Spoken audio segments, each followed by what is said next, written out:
नमस्कार मित्रांनो, मी मनोहर गुरुजी. बघा सर, स्वार्थासाठी आपण किंवा मतलबापुरतं कोणाशी मैत्री करू नका, दोस्ती करू नका. कारण काय आहे की जी मतलबी दुनिया आहे, म्हणजे कौन किसी का होता है, जो अपना होता है वो मतलबी लोक होते हैं. आणि जे मतलबी लोक असतात हे काय करतात, तात्पुरती आपल्यासोबत मैत्री करतात, की या मैत्रीचं रूपांतर पुढे काय होते की विघ्नामध्ये होत असते. म्हणून जे मतलबी लोक असतात त्याच्यापासून सावध राहा आणि आपल्या स्वार्थासाठी दुसऱ्याचा बळी देऊ नका.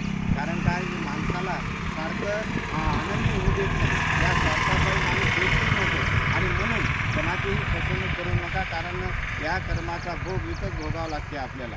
आणि म्हणून कधीही आपण काय करायचं की प्रांजळ मनानं राहायचं. आपलं मन कसं ठेवायचं, पाण्यासारखं स्वच्छ ठेवायचं, नितळ ठेवायचं. तसं जर तुम्ही राहिले तर जीवनात तुमचा आनंद निर्माण होईल. स्वार्थासाठी, मतलबीसाठी दुसऱ्याचा जीव घेऊ नका आणि या स्वार्थापायी आपलं आरोग्य बिघडून घेऊ नका. व्हिडिओ आवडल्यास लाईक करा, शेअर करा.